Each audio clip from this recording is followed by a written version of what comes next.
ညီကိုရအားလုံးမင်္ဂလာပါနောက်ထပ်အကွက်တက်နော်နောက်ထပ်အကွက်တက်အကွက်တက်တစ်ကွက်စိုက်ဖို့ရန်ပြင်ဆင်နေတာဖြစ်ပါကျွန်တော်ညီကိုတွေကျွန်တော်တို့ဒီ channel မှာတော့ကျွန်တော်တို့စိုက်တဲ့ပုံစံလေးကဒီလိုမျိုးကျွန်တော်တို့မြေကြီးပုံပြီးစိုက်တာပေါ့နော်မြေကြီးပုံပြီးစိုက်တယ်ဘာကြောင့်လဲဆိုတော့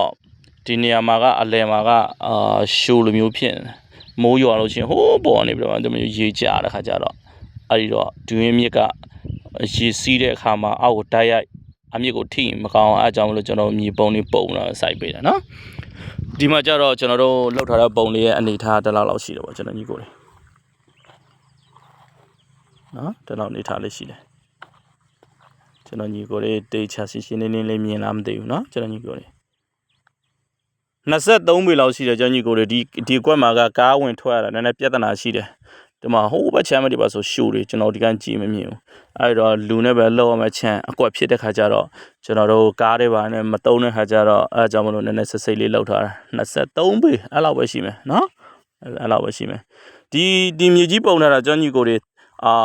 တခါတလေကြားလို့ရှိရင်ကျွန်တော်တို့မြင့်တယ်လို့ကျွန်တော်တို့ထင်တယ်နော်ကျွန်တော်တို့ဒါဘက်ဖိုးနဲ့ကျွန်တော်တို့ပုံထားတာကျွန်တော်အတွက်ကတော့ဒီလောက်မြင့်လားဆိုတော့မြင့်တယ်ဒါပေမဲ့သူကဒီလောက်ပဲနေမှာမဟုတ်ကျွန်တော်ညီကိုတွေနော်သူကပြန်ပြီးတော့မှသူကဝတ်ကြမှာဟုတ်နော်အခုကဒါပွားတယ်လေမြေကြီးပုံလာတာပွားတယ်အခုဆိုလို့ရှိရင်ဒီမှာမြေကြီးအောက်နဲ့နော်အပေါ်ဆိုလို့ရှိရင်နောက်ဆိုလို့ရှိရင်ရေပေးနဲ့သူကမိုးရွာတာလည်းပါပြီးလို့ရှိရေပေးနဲ့ဒီအပုံကြီးကဘာဖြစ်လဲနောက်ဆိုရင်ကျွန်တော်ဘာကြောင့်ကျွန်တော်သိလဲဆိုတော့ဒီဟာကောင်းကောင်းကျွန်တော်အတွေ့အကြုံရတာကျွန်တော်စိုက်ထားတာအပင်တွေမနေဘူးလို့ကျွန်တော်ညီကိုတွေနော်ကျွန်တော်ဒီဟာနဲ့ပတ်သက်ပြီးတော့ကောင်းကောင်းလေးတွေ့ကြုံရတာဘာလဲဆိုတော့တော်တော်လေးနှစ်ကြာလာတာနဲ့မျှလေးဒီအပုံကြီးကပျောက်သွားတယ်နော်ညီကိုတွေ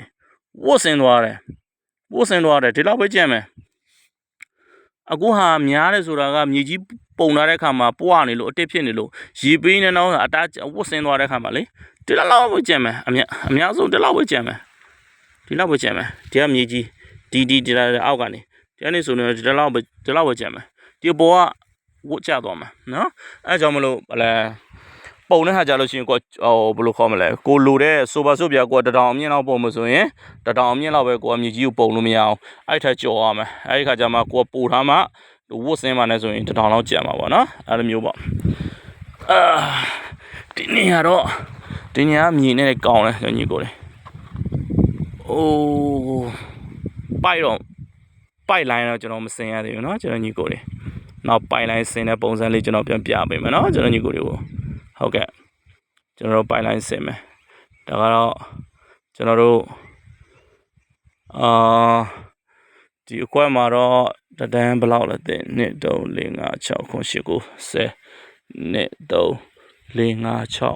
5 6 9 10 အပင်100ကျော်လောက်တော့ဝင်မှာဒီကွက်မှာပြီးဟိုဘက်ချမ်းမှာလည်းကျန်သေးတယ်ကျွန်တော်ညီကိုရနော်အဲ့တော့နောက်ထပ်လုံပုံလုံနီးလေးတွေကျွန်တော်ရှိတဲ့ခါကျရင်လှုပ်တဲ့ခါကျရင်ကျွန်တော်မတိမသက်တော့မှနားမလဲသေးတဲ့ညီကိုတွေအတွက်เนาะအကျိုးရှိအောင်ကျွန်တော်ဆက်လက်တင်ပြပေးမှာဖြစ်ပါတယ်ကျွန်တော်မျှဝေပေးမှာဖြစ်ပါတယ်တွင်းနဲ့ပတ်သက်ပြီးတော့မှပိုက်စင်တာမှအစကျွန်တော်တို့အခု